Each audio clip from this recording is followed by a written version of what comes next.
ഒരു മലപ്പുറം പരാമർശത്തിന്റെ പേരിൽ മുഖ്യമന്ത്രി പിണറായി വിജയനെ ഒന്നുകിൽ നായകനെ അംഗീകരിക്കണം, അല്ലെങ്കിൽ ഒരു വില്ലന്റെ ബഹുമാനമെങ്കിലും നൽകണം.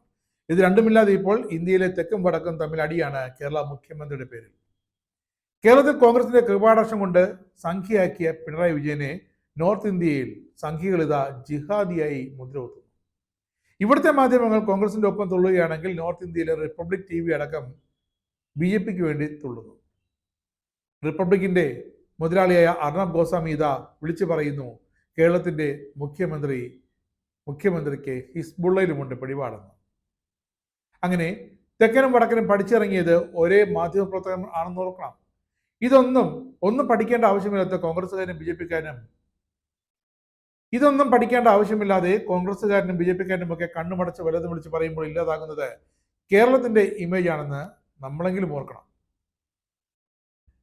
റിപ്പബ്ലിക്കൻ അർണബ് ഗോസ്വാമിയെ പ്രകോപിപ്പിച്ചത് ദി ഹിന്ദുവിൽ മുഖ്യമന്ത്രി പറഞ്ഞ അഭിമുഖത്തിലെ ഒരു ഭാഗമാണ്. മലയാളത്തിൽ പറഞ്ഞതല്ല, മുഖ്യമന്ത്രി പറഞ്ഞത് ഇംഗ്ലീഷിലാണ് ഹിന്ദുവിൽ അച്ചടിച്ചു വന്നത്. തന്റെ സ്വന്തം ഭൂതക്കണ്ണാടി കൊണ്ടാണ് അർണബ് ഗോസ്വാമി ഇത് വായിച്ചു നോക്കിയത്. മുഖ്യമന്ത്രി ഹിന്ദുവിൽ പറഞ്ഞതാണ്, സാമ്രാജ്യത്വം മധ്യപൂർവേഷ്യയിൽ മറ്റൊരു യുദ്ധത്തിന് കളമൊരുക്കുന്നു. ലോകമെമ്പാടും ആവശ്യപ്പെട്ടിട്ടും അമേരിക്കയും നാറ്റോ സഖ്യകക്ഷികളും ഇസ്രായേൽ പലസ്തീനിൽ നടത്തുന്ന മനുഷ്യക്കുരുതിക്ക് നിർബാധം പിന്തുണ നൽകുന്നു.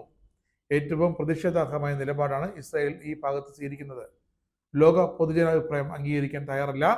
ഐക്യരാഷ്ട്രസഭ ജനറൽ സെക്രട്ടറി പ്രമേയം മുഖേന പിൻവാങ്ങാൻ ആവശ്യപ്പെട്ടെങ്കിലും കൂടുതൽ കടുത്ത നടപടികളിലേക്കാണ് ഇസ്രായേൽ നീങ്ങിക്കൊണ്ടിരിക്കുന്നത്.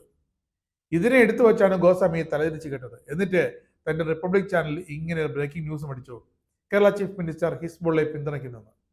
ഹിസ്ബുള്ള എന്നൊരു പേര് പോലും മുഖ്യമന്ത്രി ഉരിയാടിയിട്ടില്ല ഹിന്ദുവിനോട്. ആകെ പറഞ്ഞത് പലസ്തീനിൽ ഇസ്രായേൽ നടത്തുന്ന മനുഷ്യക്കുരുതിയെ എല്ലാവരും പിന്തുണയ്ക്കുന്നതെന്നാണ്. അർണബ് ഗോസ്വാമിയുടെ ആ ആവേശം കണ്ട് തുള്ളുന്നവരാണെങ്കിലോ കേരളത്തിലെ ശിഷ്യന്മാർ അവരാണെന്ന് ഓർക്കുമ്പോൾ സഹതാപം തോന്നും.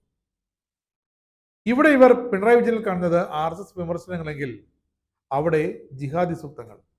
അത് രണ്ടുമല്ല കേരളത്തിന്റെ മുഖ്യമന്ത്രി എന്ന് ജനത്തിന് വ്യക്തമായി അറിയാം. അതുകൊണ്ട് തന്നെയാണ് കടന്നൽ രാജാവ് അടക്കം ഉയർത്തുന്ന മൂളലുകൾ പോലും അവഗണിച്ചുകൊണ്ട് പൊട്ടിച്ചിരിച്ച് മുഖ്യമന്ത്രി മാധ്യമങ്ങളെ അഭിവാദ്യം ചെയ്ത് മുന്നോട്ട് പോകുന്നത്.